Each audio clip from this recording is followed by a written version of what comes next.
He's the former president and publisher of the Sun Herald, and now he's on the radio. Welcome to Coast View with Ricky Matthews on SuperTalk Mississippi Gulf Coast 103.1. I hope you're having a great day, and welcome back to the Coast View. This is a show about celebrating coastal Mississippi, and especially the men and women who are working overtime to make this a great place to live, work, and play. I've got a living legend in the studio today. He's the former CEO of Hancock Bank and the former mayor of the city of Gulfport. He's George Schloegel. I like to refer to him as this. He's one of the most accomplished community servants in the history of coastal Mississippi, and I do realize that's a big statement, but I mean it completely. Over the past month, if you've been listening to the show, and I hope you've been listening, we've had some CEOs, we've had other accomplished people on the show, but many of them have given George credit for either mentoring them, inspiring them, or working with them to accomplish extraordinarily big goals for the coast. You know, I could really go on, but you're going to see for yourself as we have this conversation this morning why George is held in such high regard. Hi, George. Good morning. Good morning, Ricky. Welcome to the SuperTalk and Coast View studio. People often ask, what is George up to these days? On my way to visit my mom, I pass by your house regularly, and you're always out there working like a horse in your yard. That's still your love, isn't it? That's my love. That's what I do, and I thank God that I have the health and the ability to do that. And you were this morning when I talked to you on the phone. You were feeding horses. That's correct. I get out there and talk to them every morning. That's so awesome. Okay, so here's how I sum you up, George. To me, the best phrase, there's no better phrase than lead by example. That's the headline on George's life. Lead by example. Don't ever ask someone to do something that you're not willing to do yourself. People hear those phrases when they think about leadership, when they're training to be good leaders, but I think that statement describes so extraordinarily well what it takes to succeed as a leader. Yeah, you got to lead by example. There's a lot to cover. There's actually too much to cover in a conversation like we're going to have now. We'll come back to the history of Gulfport and the Italian community. I learned that you're an Italian history buff. But we're going to focus on you today because I want to capture the essence of George Schloegel in this conversation today. So the way I want to start is this. There's no way I can read your bio, but I want to give people an opportunity to see the kind of commitments that you've made over the years. 10 years on the Gulfport School Board. You were chairman of the Miss USA pageant for 4 years. That's when it was actually here in Biloxi. You were two-term president of the Harrison County Association for Retarded Citizens. You were involved as president of the St. James Catholic Church Parish Council. You've been involved in the banking community at the Mississippi School of Banking and at LSU School of Banking, both as a mentor and an inspiring faculty leader. You've been awarded so many awards. It would literally take the rest of the time we have to list them all, from the NAACP to NASA and everything in between.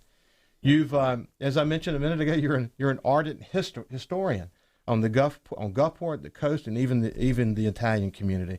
I had the opportunity to work with you closely on lots of things, but one that people I think would be interested in hearing is we formed the organization Friends of the Gulf Island National Seashore, and you were on a mission to rebuild the Ship Island Lighthouse. That was an amazing thing to observe and learn.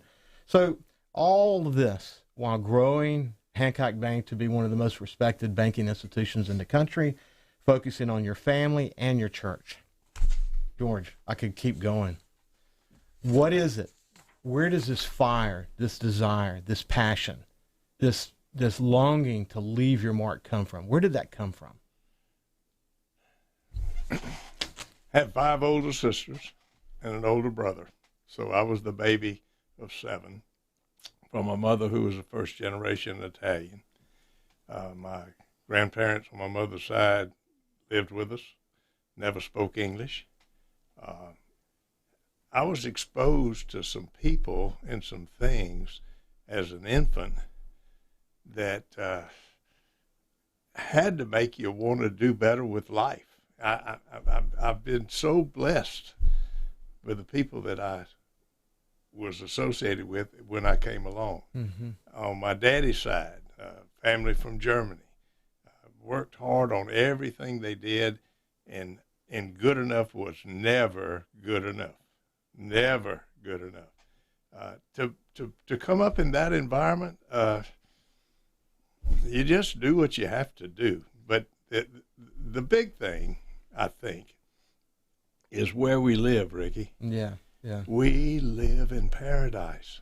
Yes. And in Gaston Point, not far from where your mom and dad were, when you go down to the old seawall before we had a sand beach, and see the sunrise and see the sunset and walk in that water and catch crabs and so forth, you've got to know that we've been blessed. It's been a common theme. John Hairston talked about going to the rock pile in Long Beach. Sure. Reed Geis talked about going barefooted all over Biloxi. And when I was a kid, I loved fishing. In fact, it was fishing that saved me. It was the coast that saved me. I could have gone off in any direction.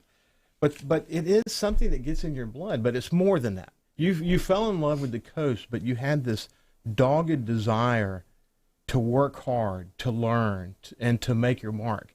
It's more than what you're saying. Where did that develop, and how did that develop?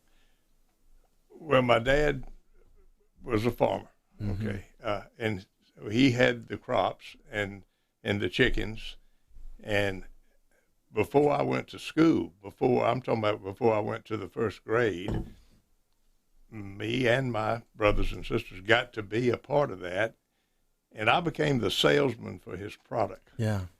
And pulled a wagon before I went to the first grade. And how old were you?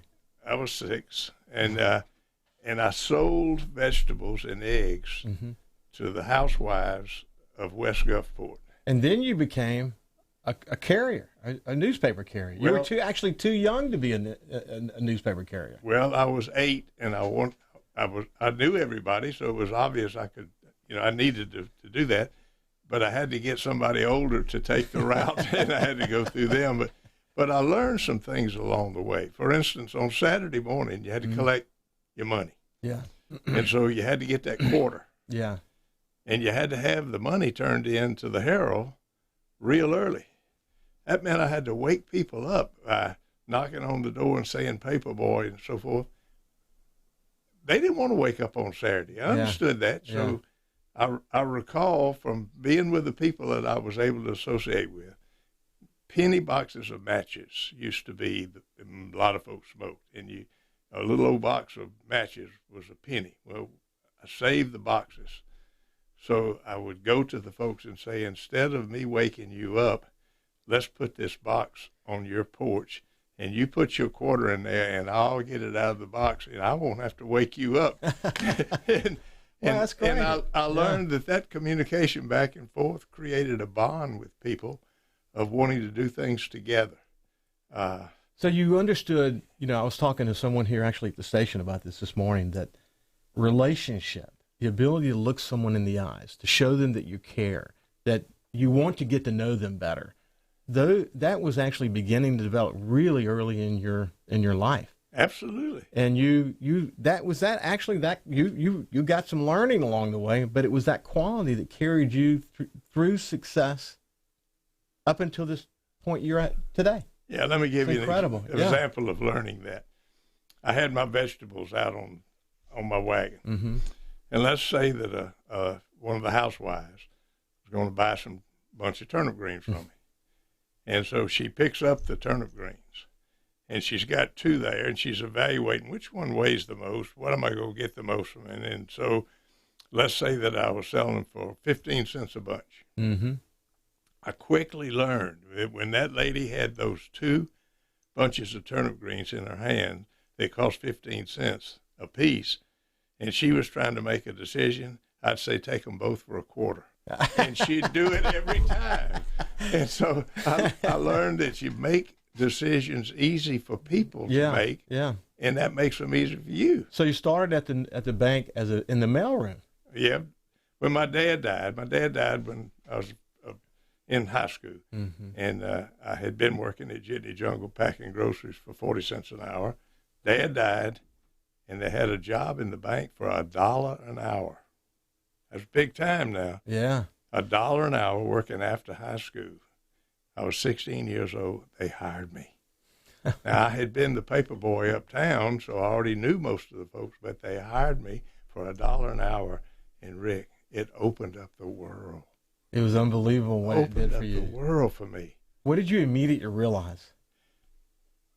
I had been there, this was in October of 1956, and I had been there just a few weeks. I put out the mail. It was a Friday night. It was about 9:30. I had 2 big bags of mail on my shoulder. Came down the stairs, had to open the door. By the way, the bank had given me a key to every door in the bank because I had to pick up the mail.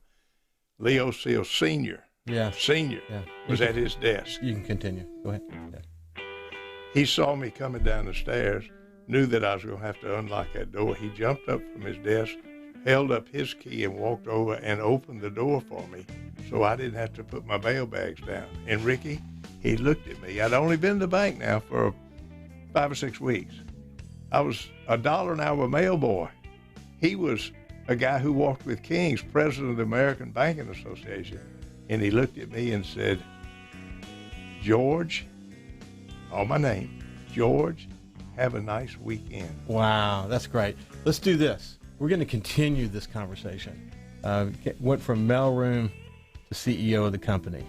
George Schlegel, longtime community leader, and continues to make his mark today. We'll be back after this break.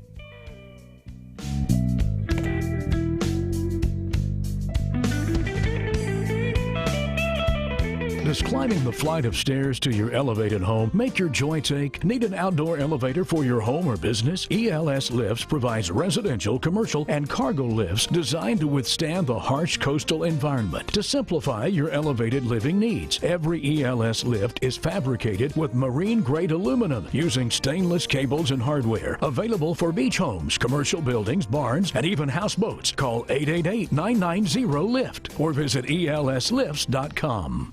Sometimes the issues of life require the assistance of a professional. Whether it involves an asbestos-related disease such as mesothelioma, personal injury from an accident, a real estate issue, or even an impending arrest charge, you need the help of an attorney. Cumbest, Hunter & McCormick have more than 100 years combined experience representing the interests of Jackson County and Gulf Coast clients. Cumbest, Hunter & McCormick, proud to support the Ole Miss Rebels. 762-5422, cchmlawyers.com. There's something new in the oven at the Home Depot. Air Fry, only in the Frigidaire Gallery Air Fry electric range. Satisfy your family's fried food craving with a healthier, tasty cooking alternative right in your oven. It also comes with self-clean, true convection, and a very tasty price, just $798. With up to 30% off appliance special buys, it's a good time to be a doer at the Home Depot. How doers get more done. U.S. only. See store for details. Valid through February 26th. Welcome back to Sports View. Next topic. Is it really all about power? Makes me think of Progressive's Name Your Price tool. Gives you the power to find options based on your budget. Let's go to Chuck for an irrelevant analogy. Man, back in the day, people didn't ask how many oranges are in the crate. They just took the oranges. They didn't say, are there 6, 7, 12, 15, whatever. It was just oranges. You get me? We get you, Chuck. In a word, oranges. Give it to us straight with the Progressive Name Your Price tool. Progressive Casualty Insurance Company and Affiliates. Price and coverage match limited by state law. Hey, I'm the embarrassment emoji. The apology emoji, and I noticed you're using this a lot lately. Instead, use the new C2C People Pay from the Citizens Bank and make splitting the check at dinner, paying soccer fees, the babysitter, anyone as easy as sending a text. You get more happy emojis, and we get time alone with that cute meme. Introducing C2C People Pay from the Citizens Bank. Pay your share, your family, your friends, the easy way. Member FDIC. When you need to pick up a last-minute birthday card or gift, stop into Love's Pharmacy and Gifts in Pass Christian. Yes, Love's is a full-service pharmacy combining local hospitality and affordability. When half of the store has unique gifts, beautiful decorations for your home, fragrances, and free gift wrapping, you only have to make one stop. Love's Pharmacy and Gifts, 12345 Vidalia Road in Pass Christian. If you love great service with a smile, you'll love Love's Pharmacy, with a second location now open in Ocean Springs. This is Coast View with Ricky Matthews on SuperTalk Mississippi Gulf Coast 103.1. Welcome back. We've got George Schlegel, former CEO of Hancock Bank and the former mayor of Gulfport, and we're just talking in the last segment talking about his early life, that he knew early in his life that there was a desire to work and learn and treat people well. He found out that we live in paradise, a theme you'll hear often in this in this on this show. He was talking about actually his early days at Hancock Bank. He was in the mailroom, and he went to deliver at Leo Seal's father's office. He opened the door and said George's name. How did that impact you, George, as you continued to move forward in Hancock? Of course, Leo Seal Sr. was an icon. And for him to know me, a little 16-year-old kid at $1 an hour, to know my name, that told me, wow, I had thought that I would be a lawyer. That was my plan. And Mr. Calmer had given me an appointment to West Point, so I was going to go that route. That's how I would be able to pay for my education. Mm-hmm.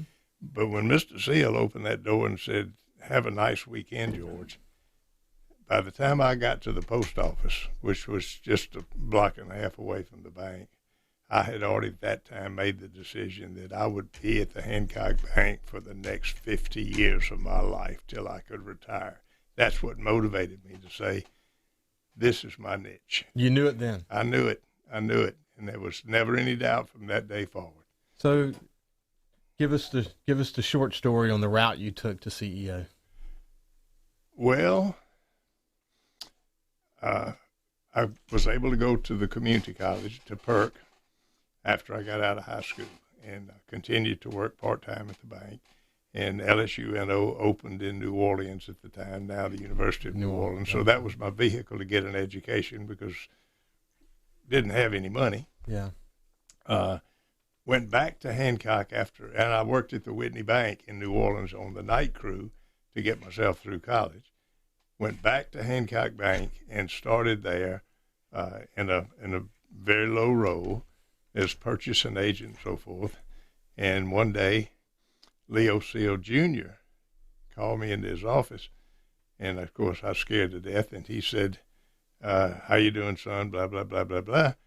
And he said, "We're making some changes, and we're going to put Jim Rouse at a branch because we're moving Charlie Webb in here."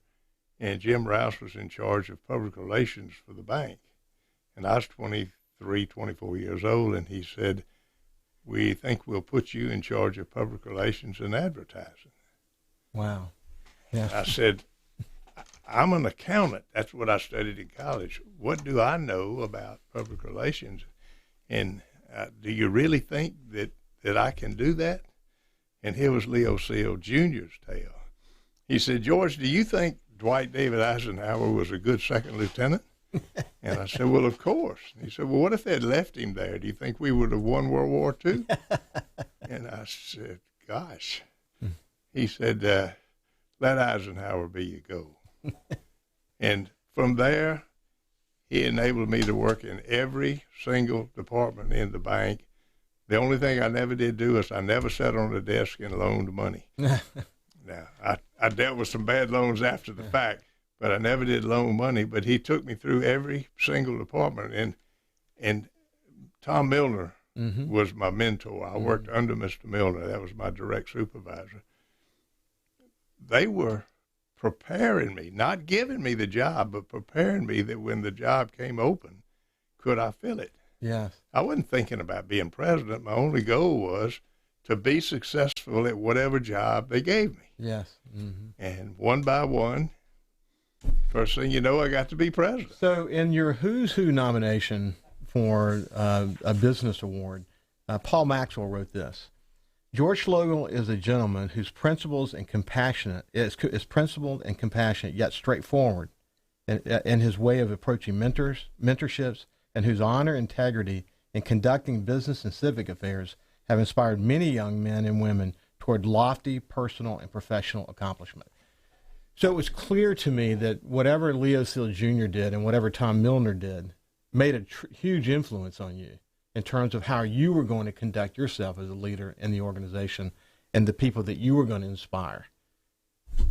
When did you realize that? When did you realize that you're going to be, part of your key to success was going to be bringing people along, inspiring others, mentoring others?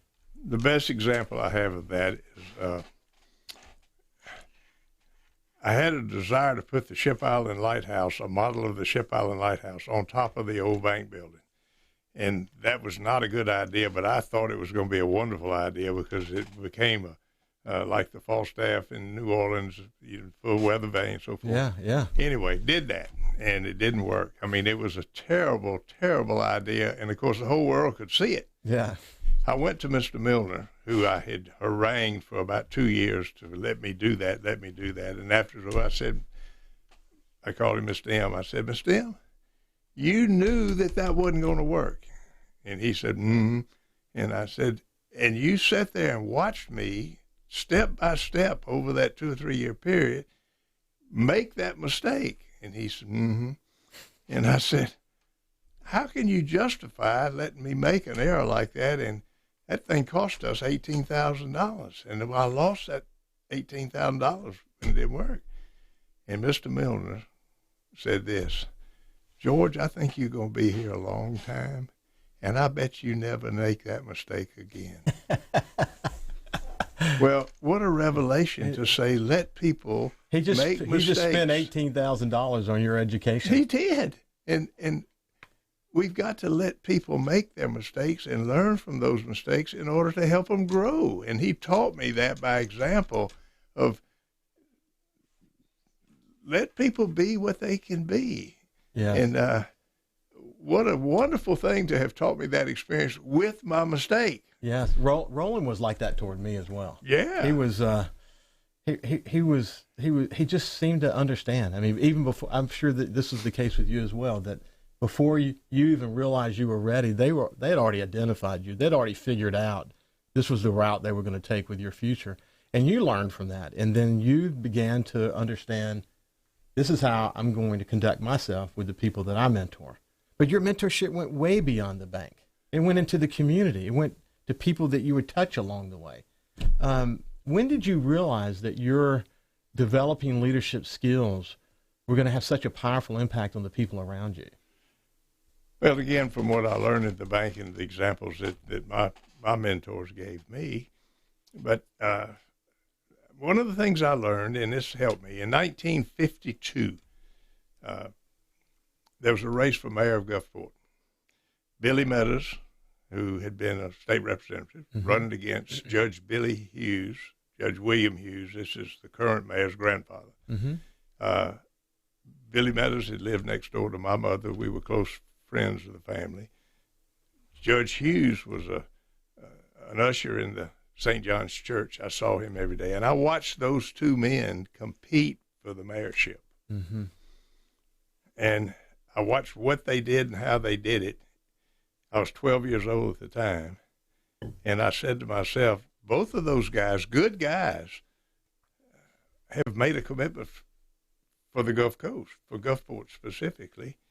And I thought forward, and I said, in 1972, I'll be 32 years old. I'm going to run for mayor. Really? And I'm 12 years old. Yeah. And the reason was I wanted to do what they said they were going to do. I watched them campaign as a 12-year-old talking about the value of Gulfport, the value of South Mississippi, and why it was so important that people took a leadership position. And from that, I thought, well, if they can do it, maybe I can too. Mm-hmm. And, what a blessing that was given to me to see that as a 12-year-old. So look at your mentorship of people like John Hairston. John was my paper boy. Wow. He graduated with Melissa, my daughter, from Gulfport High School. I knew John from way back. And, yes, I could see what John was capable of. And in John's case, I tried to get him to come to the bank. He had been there as a consultant, a consultant to put in our computer, tried to get him to come to the bank. And he said, oh, no, Ann and I are having a good time. She's a consultant. I'm a consultant. We meet different places on weekends. We're having a blast. I said, John, what about when you have a family? You're not going to be able to do that. He said, oh, no, we're not having a family until later in life. I said, John, we really need you in the bank. Well, some time passed. Yeah. And the phone rings. And John, when he answers the phone, doesn't say anything other than just bloop, he blurts it out. And I picked up the phone, and I said, this is George. And it was Hairston, but all I heard was, Ann's pregnant. I said, how long will it take you to get here? He said, 30 days.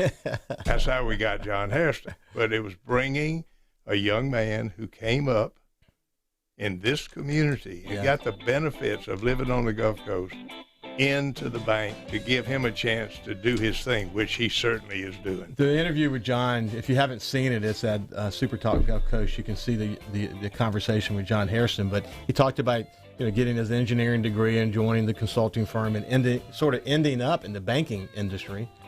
And it was very gratuitous at the time. That combined with his relationship with you and others here, it was just kind of meant to be, wasn't it? Oh, it was. It was. There's a hand that guides us. You got to be in the right place at the right time. You got to take advantage of those moments that we talk about so often. Hey, we're going to continue the conversation about mentorship and why that's so important, especially for the region of coastal Mississippi. And then we're going to shift gears and talk about, he did become mayor, but it wasn't when he was 32 years old. And why did you do that? We'll come back to that in a minute. This is George Schloegel, the former CEO of Hancock Bank and the former mayor of Gulfport. River Electric and Coast Electric Newsroom. Your news now. The Jackson County man's wanted by the United States Marshal Service, and they're offering a $25,000 reward for information that leads to his arrest. Jacob Blair Scott is wanted for sexual battery and other exploitation and sex abuse charges. The U.S. Marshal Service believes that Scott faked his own suicide to avoid jail time and could be hiding in Tennessee, Texas, or Colorado. If you have any information, please call the U.S. Marshal Service at 1-877-WANTED-2.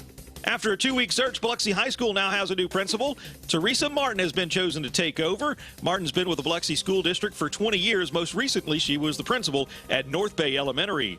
Martin replaces Marcus Boudreau, who was recently named superintendent of the school district. Today is the big day that Mississippi lottery lovers have been waiting for. You can now buy Mega Millions and Powerball tickets without having to drive across the state line. For SuperTalk Mississippi Gulf Coast 103.1, I'm Kyle Curley. Everyone in my family uses electricity differently. But when it comes to our Touchstone Energy Cooperative, we all think about it the same way. The co-op is power. Sure, electricity turns the lights on, but power is the information I get from my co-op about efficiency, safety, technology. And I trust the co-op because we are the co-op. They're our neighbors. Our friends. Our home. Brought to you by Coast Electric and Singing River Electric, your Touchstone Energy Cooperatives. So you probably already know Adventures Pub and Spirits has won awards for local favorites Hangout on the Coast and Best Bar on the Coast, but you may not know that Adventures also features an excellent lunch special menu Monday through Friday. Homemade lasagna, burgundy beef tips, chicken fried steak, shrimp creole, and more for only $8.95. Oh, my personal favorite, the seafood pie loaded up with lump crab meat, shrimp and cheese baked in a flaky pie crust. Adventures Pub and Spirits, 1 block north of the Hard Rock, next door to City Hall on Lemuse. Hello, friends. January 2020 is now here, and at Mandel Buick GMC, we've decided to start this year off with incredible savings and offers like never before. GMC is one of the fastest growing truck segments in America, and right now you can save up to 30% on a new GMC Sierra 4-door truck. Our SUV lineup is as strong as ever. Did you know that GMC offers the Terrain, the Acadia, and the Yukon, which all have incredible savings for the month of January at Mandel Buick GMC? These SUVs start at 25% off. Buick is also one of the fastest growing SUV segments in America. At Mandel Buick GMC, we now offer 3 different SUV options: the Buick Encore, Envision, and Enclave. Buick has done an amazing job at offering affordable luxury. These 3 SUVs start at 25% off. No matter if you're looking for a truck, SUV, or a certified pre-owned vehicle, stop by today and see how we take guest services and hospitality to the next level. Remember, at Mandel Buick GMC, we have no salespeople. We put the commission in your pocket. Ugh, I've got to get that fixed. Uneven driveways causing headaches? Helms Polyfoam will fix it without tearing up your driveway in the process. We inject Polyfoam under settled concrete to stabilize it in a matter of minutes, not days. Polyfoam is used on runways, railways, and highways, so there is no question it will support your driveway. We also repair seawalls, sidewalks, pond dams, retaining walls, and unstable soil. Visit HelmsPolyfoam.com or call Helms Polyfoam at 601-966-7821. Are you going to be turning 65 in the next 6 months? You really need to start working on your options right now. For the last 50 years, you've trusted Gary Smith to help you with those options, and he's still here for you today. Start looking for a simple card in your mailbox. Not a piece of mail with an 800 number, but a simple card to say hello with a 228 number. That's Gary Smith. Talk to Gary and tell him what you're looking for and what you can afford for your Medicare supplemental insurance and Plan D prescription drug plan. That way you can keep your doctor and your meds. Call the Gary Smith Agency or visit online at GarySmithAgency.net. Our policy is taking care of you. From the Gallo Radio Show archives. In the house, Mike Hurst. When I started at the end of 2017, sadly, our office had gotten so low during the last administration. I think in FY16, we prosecuted 11 illegal immigration cases, 11, which is embarrassing. First year I was there, we had jumped almost 700% to 77 prosecutions. And Paul, that number I think is going to increase very much more this year. We are continuing to see illegal immigration impact crime around the state. I'll give you a perfect example. About a month ago, we prosecuted an illegal alien who had brought 9 kilos of heroin and 1 kilo of fentanyl through our state. Now, to give your listeners an idea of what 2.2 pounds of fentanyl will do, that will wipe out 1 million people, Paul. That'll wipe out a third of our state. This has been another Gallo Radio Show audio archive. The Mississippi Power Weather Center. Your weather now. Sunny for the most part. We will see increasing clouds later this afternoon with a high near 60 tonight. Mostly cloudy, 50% chance of showers overnight, the low 49. 70% chance of rain likely tomorrow. Mostly before lunchtime, it'll be cloudy. High near 57, mostly cloudy Friday night, the low 46. Visit MississippiPower.com/ways to save to learn about programs and resources that can help you save energy and money on your electric bill. He's the former president and publisher of the Sun Herald, and now he's on the radio. Welcome to Coast View with Ricky Matthews on SuperTalk Mississippi Gulf Coast 103.1. Welcome back to Coast View. And we have George Schloegel, the former CEO of Hancock Bank and the mayor of Gulfport, and we were talking about mentorship. And one of the things I wanted to share with you, George, I had the opportunity to work with you in chambers and the business council and, of course, the Ship Island Lighthouse. I've always watched you myself and looked for those amazing attributes that you have and wondered to myself, how do I copy those things? Like watching you rebuild the lighthouse and wanting to do it so it's historically accurate and bringing our kids out to the national forest and literally with a long saw sawing those trees down and watching your appreciation for history and how you approach things and the determination in which you approach things. It was very inspiring to me personally and had a tremendous impact on my life. But that actually speaks to the point that you were not only mentoring inside Hancock Bank, but you were mentoring outside Hancock Bank. And you mentioned during the break something about how the JCs impacted you. Talk about that for a minute. The JCs were an organization like a civic club, but they were much more than a civic club. And the old story is JCs don't build communities. They build people, and then the people build communities. And that's what it taught us, to take a person and give them the opportunity to see that bigger picture and then turn them loose and let them go do their thing. Mm-hmm. That's what the JC is all about. Well, I had an opportunity to be a part of that organization. You were president locally. You were vice president nationally. Yeah. You really invested your time and energy to understanding the values they had to teach. It was teaching me so much. Yes. It was way more than college. It was after college to continue to learn. And what it said to you is, if you had a project like the Ship Island Lighthouse, like any of those projects, like building the Association for Retarded Children, get people around you and let them have a piece of the action. Yeah. Let them get their hand in the dough if you're making cookies. Yes. And as a result, they would have ownership in the final product. Mm-hmm. And you disappear and let them go. And then when you step back, they keep going and they teach other people. That's how we grow as human beings. It's how we grow as a community. It is. I had the benefit of working at the Hancock Bank, where we had several past presidents like Tom Milner and Donald Suter and Woody Woodall and Charlie Webb, who all said, go do it, George, go do it. We learned, you can learn. And JC's taught me that.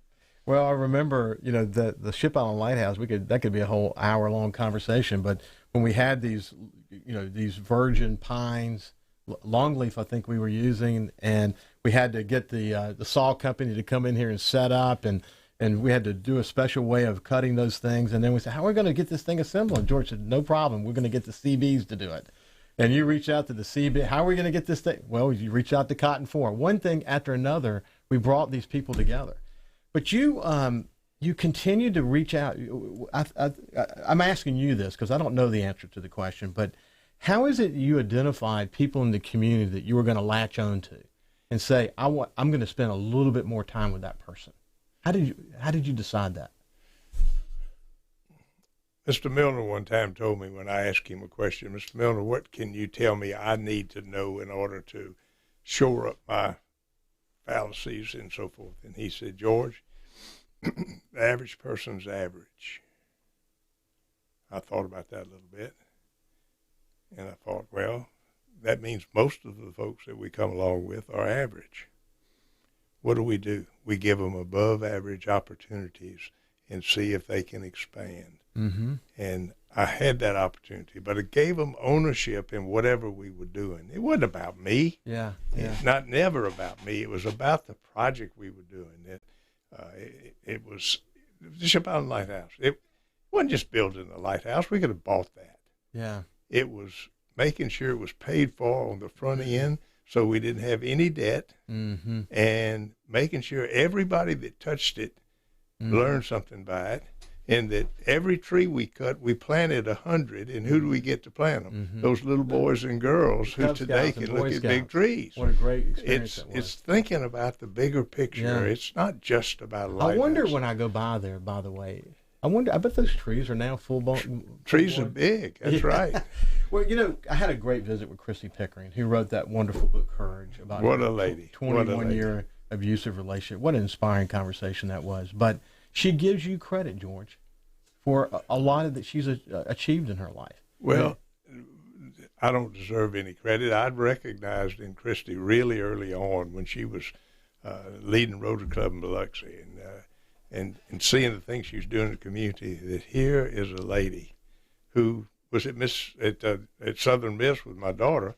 Here's a lady who's committed to make this a better place. Mm-hmm. Let's give her some opportunities to do what she's capable of. That's why we put her on the board at the bank. That's why we encouraged and put her on the board of the power company. Yeah. That's why we encouraged folks in Jackson, appoint this lady to the State College Board. Right. She's got that capability. A whole time carrying the load she was carrying, and nobody knew that. Nobody knew it. Yeah. But that spoke to what was there. And when you saw that, the average person is average, but every now and then you see a little of this above average. And what do? And, it's like growing in my garden. The plants don't grow unless you fertilize them. Yeah. And it's a matter of giving those people opportunities. Bringing women onto the board at the bank. Yeah. Pat Santucci, the first. Yeah. Oh, yeah. I loved her. Yeah. I mean, because it's the right thing to do. Yeah. Where Pat, John Hairston, Christy, there are many like them. Myself, even. The way you've influenced us, our thinking about we can't be separate communities that make up coastal Mississippi. It is coastal Mississippi. That is what makes coastal Mississippi special. That we're a collection of these communities. That's correct. But our need to find our common voice, you and Roland and others fought through that for a lot of years before you could see the achievements we have today, which is we can find our one voice usually, and we can get the attention of Jackson. And we're, as Roland said, they laughed at us at one point, but they don't laugh at us anymore. But you saw that, and you started helping people understand that we need to appreciate Gulfport, but if you live in Gulfport, you got to understand Biloxi's role as well. You understood that early on. How did you understand that so well? As a little boy, my daddy once said, there'll come a time when you will leave Gulfport and go to New Orleans and you'll never get out of a city. I thought, wow, now that's still a long ways away because we got a lot of pine trees in between. But what it said to me was, how do we start that? Yeah. And we've got a 90-mile stretch from the Alabama line to the Louisiana line that is absolute paradise. Yeah. Paradise right here on the old Spanish Trail, the only place the trail runs down the ocean's edge. What are we doing with that? Well, we can play football on Friday night and compete, but the rest of the week we need to join hands because people look at this little 90-mile stretch and they don't see multiple communities. They see one area. That's what we need to project forward. You know, George, Chevis said yesterday that we used to go to DeBees Road and we'd look up at the 14-foot wall on that side, and then you look at the 14-foot wall on that side. And he said the only people who saw that wall were the people in Biloxi and Gulfport.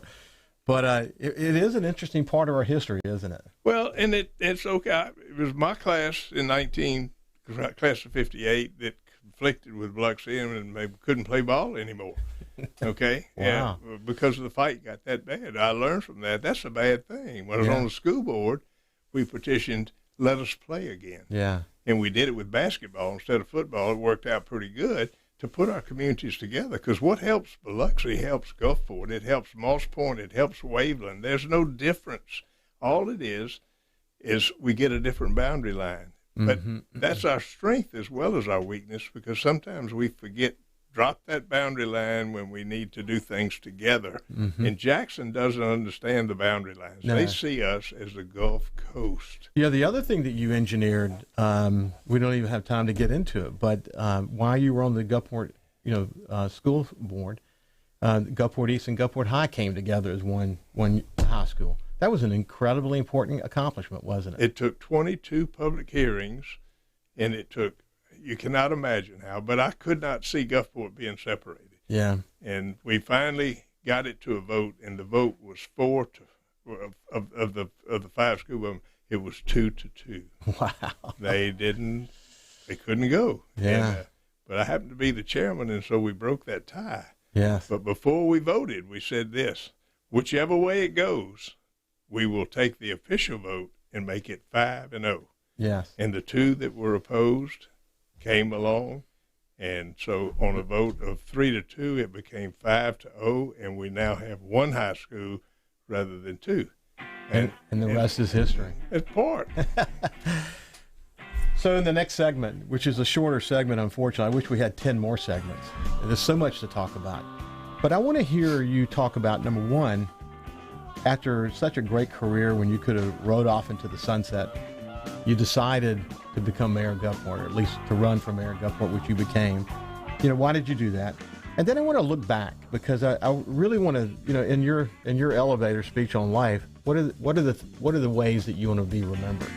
So we'll come back to that in the last segment. So thank you so much for being here with us. This is George Slogel, the former CEO of Hancock and the former mayor of Gulfport.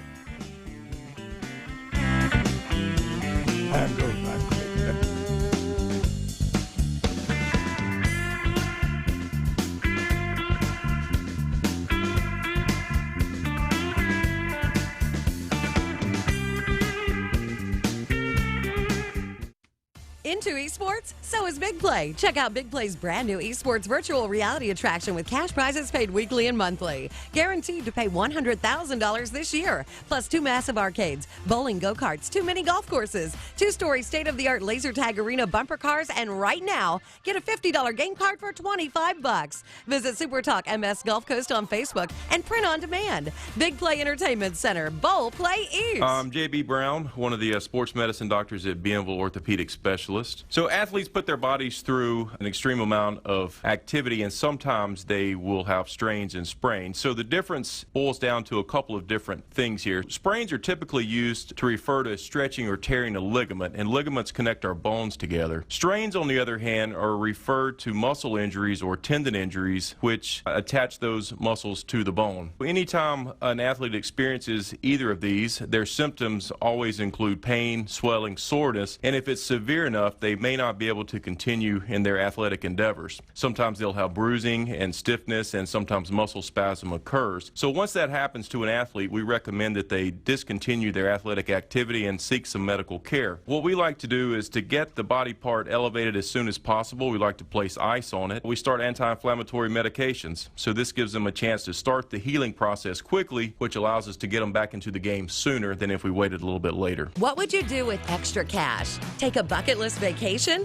Put in a pool? Pay off high-interest debt? Why not let the equity in your home pay you back for all the years you've paid into it? With Keesler Federal Credit Union's low-rate home equity loan or line of credit, you'll have the freedom and flexibility to do whatever matters most to you. Apply today at kfcu.org. Available on primary residence only in Mississippi, Louisiana, Alabama, and Florida. Membership and credit eligibility required. Equal housing lender. NMLS number 408911. It's that time of year again, and everyone has a wish list. Make sure window tinting from Solar Control is on your list. Now's the best time to have your car or truck tinted because Solar Control is giving you 20% off for a limited time. That's right, 20% off the regular price of lifetime warranty 3M window tint. Gift certificates are available. For a free estimate, call 872-0805. Solar Control in Ocean Springs, the coast's only 3M window film dealer. Don't squint, get tint. Since 1950, when you needed help and advice from an experienced attorney, you turned to Boyce Holloman and Associates. Standing on the principles of experience, integrity, and results, Boyce Holloman and Associates can help you and your family with a variety of legal matters. When you come to Boyce Holloman and Associates of Gulfport, every client, every case gets the level of service from attorneys and staff who honor the legacy of Boyce Holloman's tradition of excellence. See Dean and Tim Holloman at Boyce Holloman and Associates, 1720 23rd Avenue, Gulfport.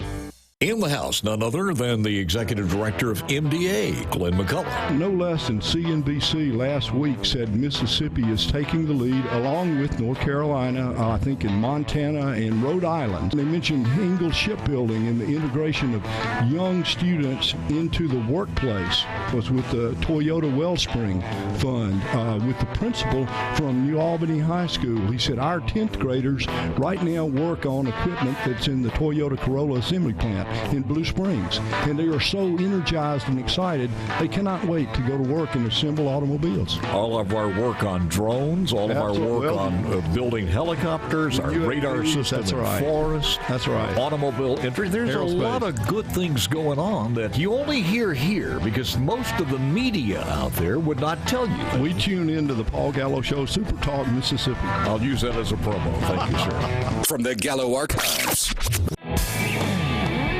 It's a great time to be on the coast, and we love talking about it. Welcome to Coast View with Ricky Matthews on Super Talk Mississippi Gulf Coast 103.1. So, welcome back. We've got George Schlegel, the former CEO of Hancock Bank and the former mayor of Gulfport. George, on the mentorship side, though, I want to make sure we capture one thing that was really important that you did. You also brought George Watson and Philip Terrell into the fold. Tell about that real quickly. Hancock Bank has about 90% of the accounts of the African American community on the coast, because the people who came well before me knew that we loaned money to the African American community. Mm-hmm. We are their bank. Mm-hmm.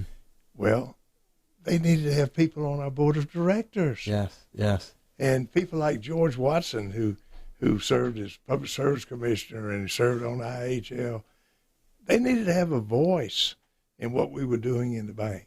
And it was an opportunity to bring those kind of people on. And Philip Terrell, with his background in education, Miss Will Polk over in Jackson County, people that were invested in their community needed to be on the board of the Hancock Bank. And they did a magnificent job. Well, that was such a great statement back in those days, and it's still an important statement today. Real quick, why did you want to be mayor?